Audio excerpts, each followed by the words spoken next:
Welcome everyone to Tell Me That. My name is Paul, and in this podcast I interview my dad to find out about his interesting, funny and enlightening life stories. So if you're interested in learning from my dad, then stay tuned. Hi son, back Hello, again Dad. to our next podcast here, to our next episode.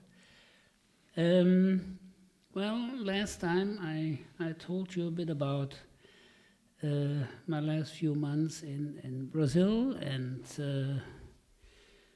when the time came to go back to Germany, the main reason was actually the safety in Brazil was a big issue for me. I just did not want to have my family live in a country where you really had to protect yourself 24 hours a day. Anyway, so now the day came and I got into this big 747 of Lufthansa going back to Germany. And besides my family at the time, Germany was not really waiting for Willy, but anyway, I had to start from scratch, and from a private point of view, we got a apartment at my mom's house. She had a apartment building with 4 apartments, and I had already one apartment reserved for me. I had all my furnitures in there. So we got into this 70 square meter apartment, which was quite different to I imagine. the luxury that we were used to, the big house in the United States. And the penthouse in Brazil. But anyway, I was kind of flexible, my focus was different, but the lady's focus was,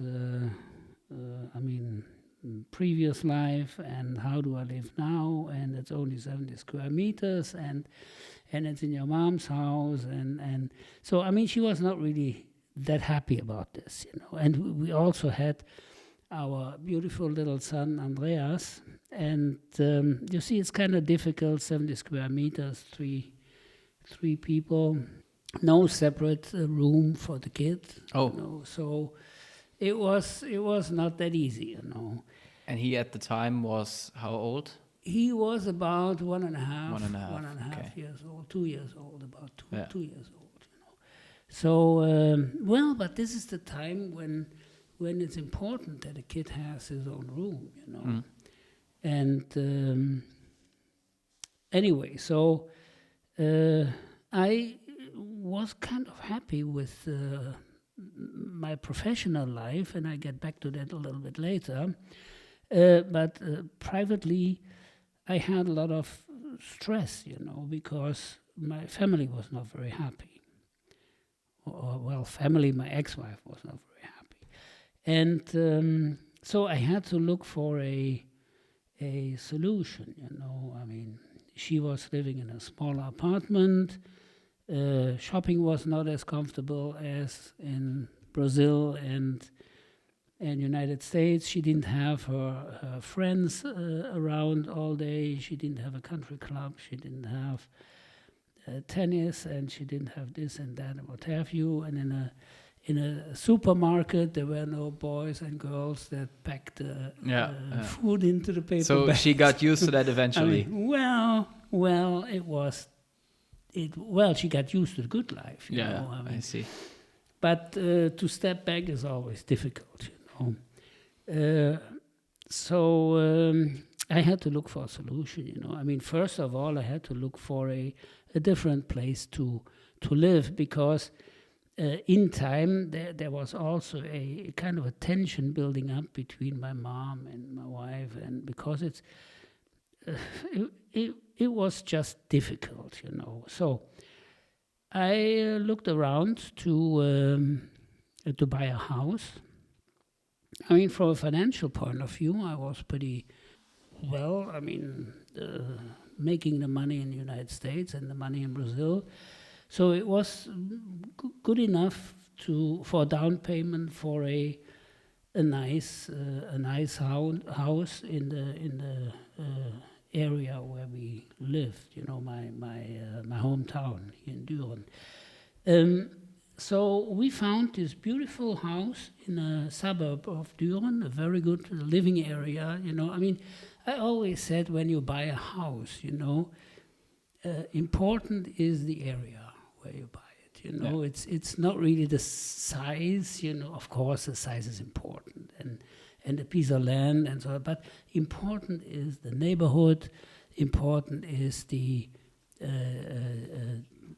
area and so on. So we found this nice house. It was just being built. It was not ready yet. It was being built, and it had 3 bedrooms. It had a beautiful big living room, a dining room, and a big terrace, and a beautiful garage, and kitchen, and 2 bathrooms. So it was just what we were looking for. So I finally bought the house, and the lady was kind of happy again, and at least she had something to do, to furnish the house and meet the neighbors and make new friends in the neighborhood and so on. So this way I could concentrate a little bit more on my professional development. Let's put it that way. But still, you came back from the US and from Brazil, and you lived in your hometown again, where you grew up. Wasn't that difficult for you as well? I know myself, I was in Spain for half a year, and then coming back to the hometown, it's a bit difficult. And how was that for you? Yes, it's kind of difficult. However, you see, my home was always the world. I was traveling a lot, and I was on the road very, very often, and traveling even to the United States again, and to the Far East. And you see, for me, it was not that. Being in that little town now forever. For me it was my home base. Let's put it that way. It was my home base, but I think I have never been longer in that home base than 3 weeks. Oh wow! And then 3-4 weeks, and then I was on the road again. And on the road means not getting in a car and driving. But far away. It means getting an airplane and going to, I don't know. So from a professional point of view, I was still dealing with this machine tool company, a very successful company. Well, successful, let's put it that way.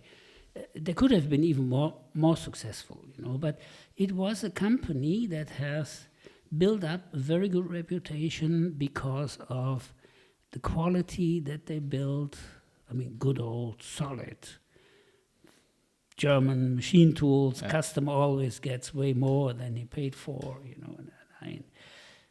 But you see, this is what happens when companies are run by engineers, At that time, and we are talking about the year 1984-85, the German machine tool industry was pretty big at that time, because there was a big demand for machine tools.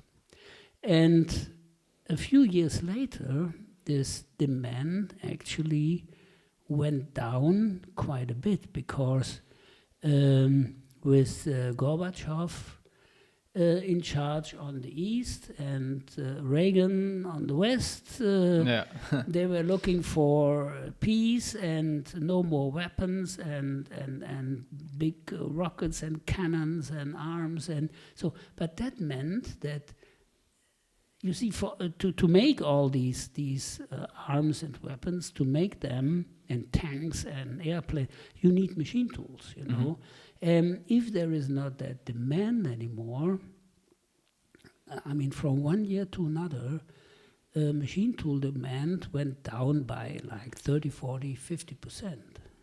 And that was difficult for many German companies, especially with the attitude that they had. You see, American companies are very flexible, you know. Yeah. They are always monitoring the markets. They are looking what customer needs.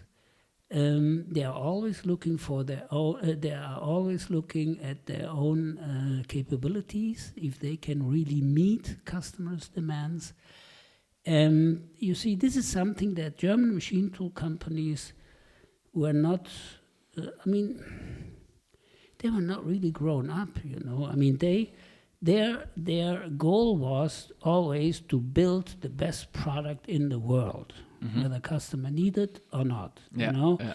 the best, the very best. Well, a good example, a friend of mine, a good friend of mine, that was co-owner of the company I worked for in the United States. He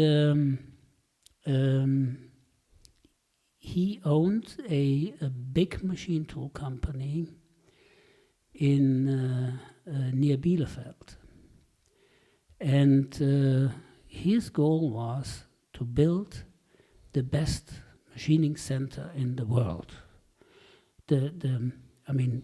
Most powerful and highest speeds and whatever, you know. I mean, cost was not really an issue. He was an engineer, you know, and engineers are always looking for the best technical solution, you know.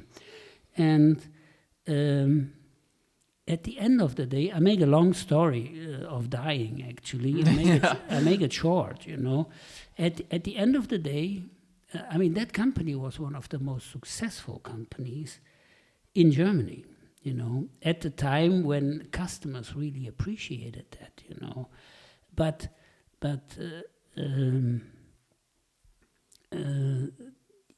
he, at the end of the day, he built this best machining center ever, but his liquidity went down and his company went down the drain. He was taken over by a big American company, and it was a sad story, you know. He actually had to sell his shares in the United States, and the last few years he was working as a representative for other German machine tool companies, you know, going from company to company, trying to sell, and it was a sad story, you know. So. But the attitude is still the same today. Look at our automotive industry nowadays. Yes, of course. It's the same. Of course. China is taking over. Yeah, it's true. And we're not adapting. Yes, absolutely. But you see, at that time, the problem that we are in today, the foundation for all that was built up in the 80s, 70s and 80s, you know. These macho guys, you know, that were running these companies, especially, you see, the best example for me is the German machine tool industry, you know. Every company had a doctor engineer as the president of the company, you know, and all these guys, you know, they wanted to build the best machine tools. And you see, American competition or American machine tool companies, they have a different philosophy. They say anything better than good enough is too expensive. Yeah. And that is true, you know. Here in Germany, you see, when people build machine tools, it's a very good example, you know. The outside, the outer walls, you know, basically American companies, they would clean them, sandblast, and then just paint them, and that's it, you know. Not in Germany. In Germany, probably several layers. No, they have to be milled, you know. They have flat surface, and then you have to put a layer of primer, and then you have to paint it, and it's got to be perfect, you know. Cost a fortune, you know. No one is gonna pay you for that, because customers, they want performance. They don't want machine that wins a beauty contest. You know, they want performance. So especially at that time, 84, 85, 86 was actually the year when the whole picture started to crumble, and the demand of machine tools went down, and our biggest market at that time was Russia. And from, let's say, 40, 50 million Deutschmarks a year, it went down to like 10 to 15. Wow. You know, and only for the oil industry, nothing for military use and so on. So, you see, these German machine tool companies, they had a problem because these engineers, they were still thinking of, well, we have to build better machines. But you see, they should have done market research. Yeah. They should have done smart marketing. Look at the markets, look at the demands, look at your customers. What do they need? Not what do we want to build, you know. Of course, you have to look at your own capabilities, you know. Because you cannot sell something that you cannot build, you know, then you have a problem, you know. So, but anyway, so a lot of German companies, within 2-3 years, they went down the drain. You see, one big example is these 3 big companies, you know, 3 biggest companies, Maho, Deckel, and Gildemeister. They were, I mean, worldwide known as the best, the very best. They made high-volume machines, little machining centers, turning centers, and so on. And within 3 years, they were bought out by Moriseki, a Japanese company. Yeah. And today, the company name is Maho Deckel, Gildemeister, skipped, and it's still owned by Moriseki, you know. And the company is run by very smart people, you know. They have a management that of course includes a marketing guy and a financial officer, and of course also a sales and marketing guy, you know, a smart one. So they put a lot of money in training their own people, their salespeople. This was something in Germany, training your salespeople. Yeah. No, I mean, hey, the best sales guys we have. Look at here, Mr. Schmitz. He worked for 20 years. He worked in the workshop. He knows every single machine that we have built, you know. And I mean, what the hell is that good for? Yeah, if you can't sell it for nothing. What he knew is just how these old machines that no one needs anymore, how they were put together and what they could, I mean, totally different time, you know. Yeah. And also the technology was changing until that time, you know. A lot of these machines were equipped with big gearboxes and big drive systems and so on. I mean, today, look at this, a gearbox with like 25 gears and 50 clutches, you know, and it's all replaced by one little servo drive, you know. So totally different approach, totally different world. Only a few companies really survived, and today the German machine tool company, the German machine tool industry is, well, it's not the strongest anymore. Yeah. There are a few companies that are good, but in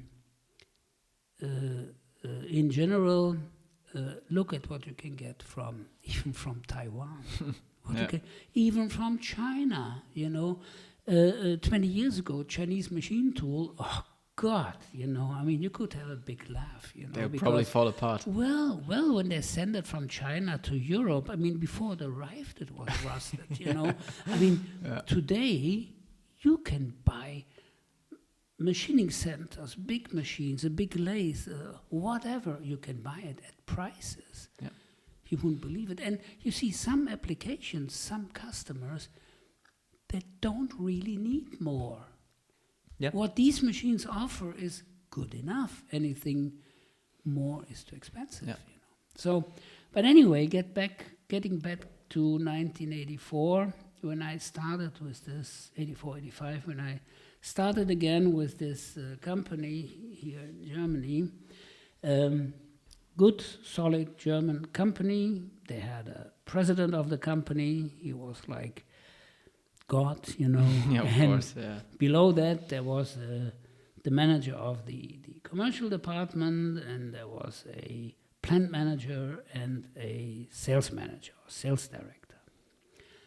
And the sales director at the time was actually a gentleman that hired me to work in Brazil. So my well, I remembered him very well because this night with the caipirinha, Yeah. when I Okay. signed this It was, contract, you know, and I never forget that. Anyway, Mr. so S. we Mr. called him. S, yeah, Mr. S, yeah. So anyway, he offered me a position as, well, it was actually two positions. You know, I mean, at that time the sales department, well, they didn't have a marketing department. You know, he was the marketing manager. So, and marketing was more doing commercials once in a while, printing catalogs, you know, that was what they called marketing. Well. But anyway, so they had two guys in the sales department, two young engineers, but and one elderly fellow who well, I mean, it was difficult for him to keep up with the pace, you know, with the new technology and so on. But anyway, so he offered me a position as the marketing manager of the company, and the other position was the sales manager for grinding machines. Mm-hmm. And you know, grinding machines was like a stepchild in the company. You know, they have built a couple of machines for the bearing industry, and these machines were just, I mean, beautiful, you know, high precision, you know. They could actually cut a micron in half, you know, so precise, you know. I mean, the first glance I could realize that there is a huge potential in this product line. But you had to look for customers, because if you go into standard machines, there is competition, and they are way ahead of us, you know. So standard machines means low prices, low margin, competitive, very competitive market. Standard machines, and but this product line and the people's capabilities and what we could do with that, there was a huge potential. So I'm switching now back to marketing. From the marketing point of view, I started to develop a marketing plan. I was looking at markets in general for all the products that we had. I was looking for market segments for the grinding machines, and I started to develop a strategy plan, a marketing plan with a strategy plan over the next 3 years. And that included, of course, what are the products that we can sell, that we can build. So where would we look for customers? Where are the markets from a geographical point of view, but also from a product point of view? You know, I mean, the aircraft industry, geographically in the United States, at that time it was the the big market for that. Yeah. How did you research back then? Because for me now it's easy. I Google, but how did you do it back then? At that time there was no Google. Yeah, right. You know? So how did you do it? If you would talk to someone about Google, they thought it was something to eat. You know? At that time, and that was the big advantage that I had in that position. No one in the company had more international experience than me, because of my being United in the United States and Brazil, being in South America, all the traveling that I have done before. So, and when you travel a lot and when you do business on an international basis, you make friends. And I knew a lot of people in top positions, and my biggest tool at that time was the telephone. You know, so telephone, call people, write down, make notes, and so on. And you wouldn't believe how many information you can collect just by talking to people, you know. So especially in the United States, you know, for the grinding machines that we had now, or that we wanted to build, I discovered customers like Timken Bearing Company, you know, a big bearing company.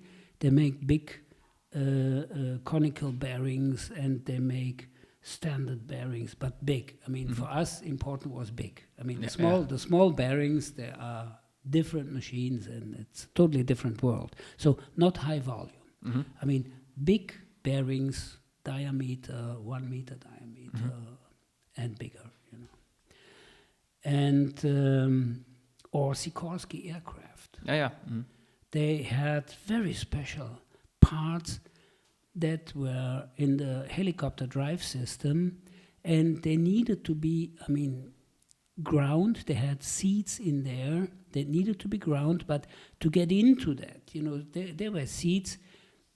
They were at the bottom of a 40, 50 centimeter hole with a diameter of 60, 70 millimeters, you know. I mean, you had to reach in there, and then you had to do a grinding operation, you know. So, but this is very exciting, you know. And you can take a standard machine, but the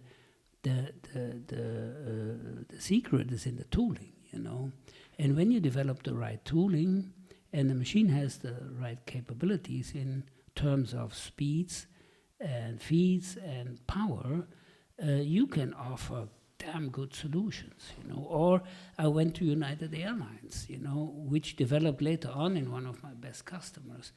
They had an idea. At that time, they wanted to grind aircraft engine or jet engine rotors. The rotors, they have different stages, like 12 stages, you know, like a GE G90 jet engine.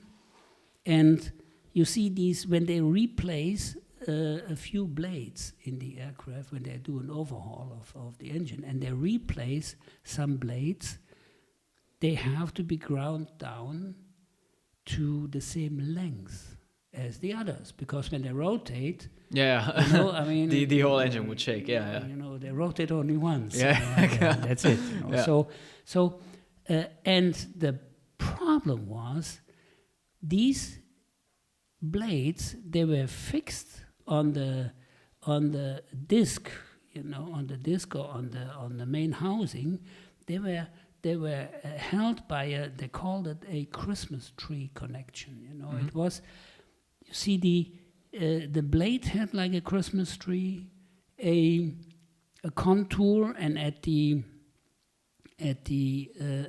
disc, it was like a male-female connection, you know, and you could actually slide the blade from the side into that disc, you know. So you could replace the blade. Let's say they replace in 3-4 stages, they replace each stage, they replace 3 or 4 blades. The other blades were still good. And now, the problem was that the blades were kind of loose, because they were not really a tough fit, this Christmas tree connection, because of the heat development in the aircraft engine. When the aircraft engine gets hot, then the blade, the fit gets a little bit tighter, but not too tight, because it still has to be kind of loose, because on the outside later on in the aircraft, it has to touch the housing. There is they call it a honeycomb seal, and it has to kind of grind their own fit, in that honeycomb seal.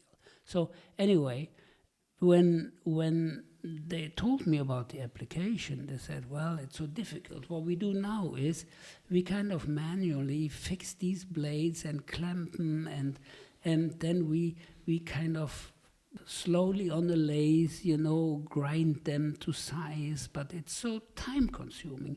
It would be just great if we could just spin that rotor at 3,000 RPM, because due to the centrifugal force, the blades would stabilize. Yeah. And we could actually grind stage by stage the whole rotor to a perfect fit. And it was such a cool idea, Yeah. And I said, well, what about safety, If you put a rotor it was like a lathe, like a lathe. You put a rotor in a big lathe. I mean, just to hold the rotor, you cannot use like a 3-jaw chuck, you have to have special fixtures. And they even wanted to turn up to 6,000 RPM for testing reasons. And then I said, and how you measure all this?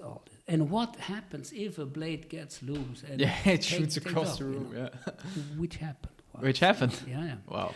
In our factory, actually. Okay. Yeah. So anyway, they said, well, this is going to be your problem. You going to develop a solution, and we're going to take a serious look at it. So I went home, and my engineers, my designers, they called me crazy again. And I said, look, there is a huge demand for that type of machine, not with the small airlines, but the big airlines that have their own service centers. They do their own engine rework and engine overhaul. Like Lufthansa, like Thai Airways, like United Airways, like Delta, Air France. And so I presented that idea. I sold it to my guys at the company, and they started to develop a machine. I mean, first of all, I told them to have kind of a brainstorming, session.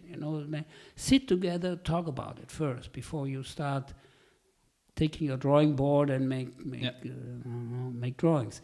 And they really came up with such a slick machine. So the only problem that we had is the customer wanted to measure the length of the blades at 3,000 RPM.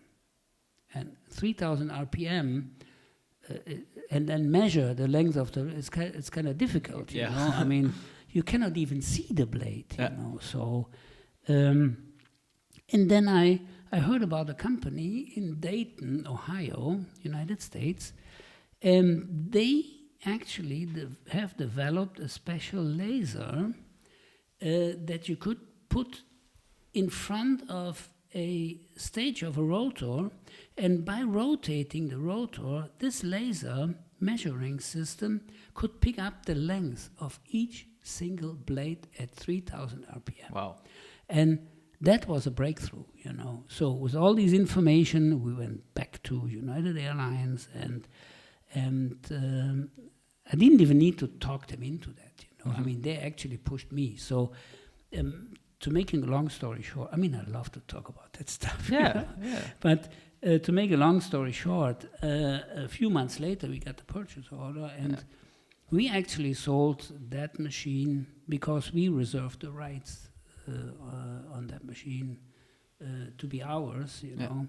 So we sold one to Air France. How come you sold to the because the airlines had to take care of the engines themselves, so not Yes. GE or Pratt & Whitney, so the airlines did it themselves. Yes, because long-term airlines, they like to do their own service. You see, GE, Pratt and Whitney, and so on, they manufacture engines. They are not really that much into They service. didn't have their own guidelines into how they... Yes. And They had that their your guidelines. machine was still compatible with these guidelines. No. So- No. This had to be included into their service manuals. You Okay. know?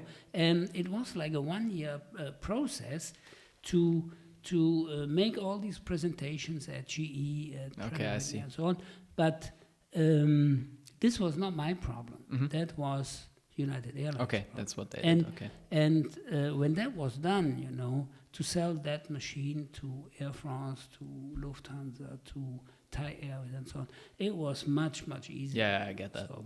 So I mean, that was looking for markets, looking for products, finding potential customers that were willing to pay good money for a good solution.